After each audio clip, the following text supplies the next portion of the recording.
Kita masih lanjut dalam program spesial Dialog Kesehatan Sehat bersama Madu, tentunya masih bersama dengan jamu tetes herbal pelopor nomor 1 di dunia bernama Bio HSA. Silakan Anda bisa bergabung ya di line telepon 085 229 4 kali, baik sesuai dengan tema kita untuk kesempatan kali ini atau di luar tema juga boleh bersama beliau. Dr. Suryo Slamet sebagai praktisi kesehatan dan juga Mas Budi Trisatyo sebagai manajer marketing dari Bio HSA. Anda yang ada di wilayah Kediri, kemudian Blitar, Trenggalek, lalu juga di area Surabaya Raya, silakan untuk mendapatkan produk Bio HSA bisa langsung datang ke biro kami yang ada di sana. Untuk informasi lebih detailnya nanti akan muncul di layar televisi seperti itu ya. Dan tema kita masih melanjutkan mengenai kenali gejala hepatitis berdasarkan jenisnya. Ternyata ada disebabkan karena virus ya, dan juga apa dokter? Bakteri atau secara umum satunya. Ya. Yang satunya ya bisa obat-obatan, bisa alkohol, sistem imun, tadi ya dan biasanya sebagainya. Ya. Nah, dokter, kalau tadi tuh melanjutkan tadi yang terjeda ya, Mas Budi. Kalau ternyata memang salah satu anggota keluarga sudah ada yang menderita hepatitis, memang harus diisolasi dan sebagainya ya. Kemudian kan memang terus dalam pengobatan. Betul. Ya. Dokter, kalau mereka sudah sembuh, apakah ada kemungkinan suatu saat kambuh lagi atau sembuh total? Kalau penyakit penyebabnya parasit, virus, itu memang boleh dikatakan tidak ada faktor kekebalan. Begitu ya. Jadi artinya kalau suatu saat dia terpapar lagi dan kondisinya mungkin sedang dalam lemah ataupun kurang prima, itu bisa memungkinkan terjadi. Seperti halnya juga orang terkena infeksi paru TBC begitu, pengobatan sudah tuntas, tapi suatu saat terpapar lagi dan kondisinya memungkinkan dia terinfeksi, bisa sakit lagi. Ya. Artinya kalau yang memang sudah punya riwayat ini, peralatan pribadi sebisa mungkin harus selalu pisah, dokter. Kalau sudah sembuh sama sekali sih aman. Ya begitu. Jadi nggak apa-apa. Jadi bisa kehidupan normal lah seperti itu. Baik, bisa beraktivitas dengan normal lagi tentunya ya, Betul, dok ya. Iya. Oke, iya. Gimana Mas Budi? Ada yang mau disampaikan? Enggak. Enggak, masih mikir pasti. Kamu tanya tadi peluangnya masih bisa Kambuh, kena lagi. Bisa, iya. kalau penyebabnya bukan virus. Emang penyebabnya apa lagi? Itu tadi, misalnya konsumsi obat-obatan yang dalam dosis tinggi dan lama. Tadi konsumsi alkohol yang berlebihan dan mungkin menahun. Kemudian juga ada penyakit autoimun.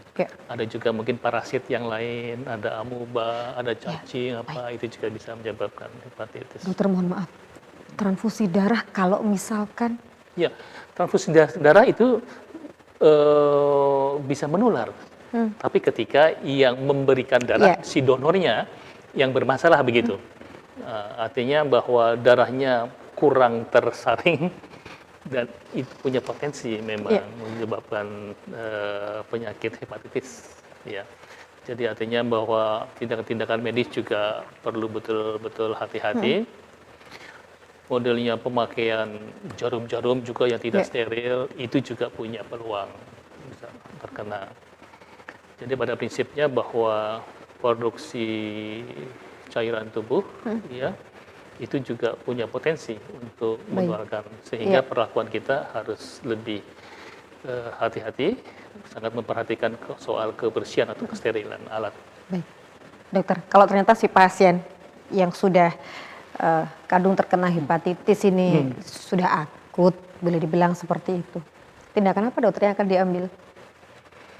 Yang sifat akut ya segera melakukan pengobatan, begitu operasi. Jadi artinya nanti tergantung dari bagaimana diagnosisnya, perkembangan terakhirnya bagaimana, itu nanti tindakan disesuaikan dengan kondisinya. Tindakan terakhir itu transplantasi hati, ya. Dan transplantasi hati. Dengan hati lagi deh, hati orang lain. Oh, donor berarti? Iya, jadi memerlukan donor hati. Ini peristiwanya terjadi seperti mantan menteri, ya, yang Pak Dahlan ya, dan betul. itu Ya, juga sudah Pak Dahlan. mengalami transplantasi hati. Ya. Dan alhamdulillah hidupnya normal kembali. Alhamdulillah. Iya. Berarti masih diberi kesempatan ya, Mas Bud ya. Kabar gembiranya di Indonesia pun sekarang sudah mulai banyak yang lakukan dan tingkat keberhasilannya tinggi. Ya. Kalau dulu mungkin berapa puluh tahun yang lalu ya terpaksanya harus ke negeri tetangga. Oh gitu. Tapi sekarang alhamdulillah Di Indonesia medis bisa ya, Dok Indonesia ya. sudah bisa dilakukan. Baik, artinya adalah memberikan peluang sehat untuk penderita hepatitis yang ada di Indonesia. Karena kita tahu bahwa biaya juga tidak murah, dokter. Iya, Iya kan? udah pasti. Dan tidak semua orang yang menderita penyakit ini adalah orang yang mampu, Mas Bud. Kesehatan berasa mahal sekali kan? Enggak, yang saya bilang kalau transplantasi hatinya diganti ya. Hatiku dan hatimu kan berbeda. Diganti itu apa mempengaruhi kepribadian?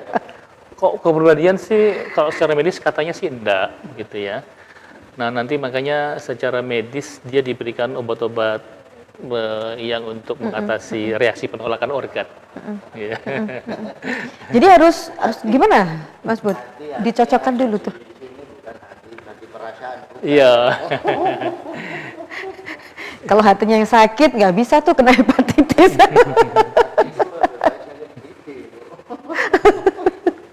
Iya, baik pemirsa Maro TV Nusantara, silakan ya. Kita masih menunggu Anda yang mau bergabung di kesempatan kali ini di 085 220 944 kali. Dokter, kalau misalkan kasus yang terjadi pada si anak-anak atau si bayi gitu ya, kalau di Indonesia seberapa banyak dokter yang mengalami hepatitis ini? Sementara kalau bayi dan anak-anak kan tetap tidak bisa berjauhan dari orang tua, ini bagaimana kemudian untuk para orang tua biar tidak tertular? Ya, sepengetahuan kami memang kalau untuk penyakit hati di anak itu boleh dikatakan relatif sedikit, gitu ya. Dan umumnya tadi yang terkena itu ya hepatitis A biasanya, dan dia yang bisa sembuh ringan, sendiri ya. bisa sembuh sendiri, Alhamdulillah. dan bisa dibantu Ya. dengan obat-obatan untuk mempercepat proses penyembuhannya. Alhamdulillah ya, Iya. dokter ya. Saya ikut alhamdulillah nih kalau sudah seperti ini, karena memang terkadang kita begitu mendengar yang namanya suatu penyakit, siapapun respon awal pasti panik ya Mas Bud. Betul kan? Apalagi penyakit Pasti berat. panik. Mesti banyak support, panik boleh, waspada harus kan seperti, tapi memang Tadi dokter bilang itu bisa berakibat pula ke sirosis hati, dok. Sirosis hati. Sirosis hati itu setahu saya pengerasan Hati, hati, dok. iya.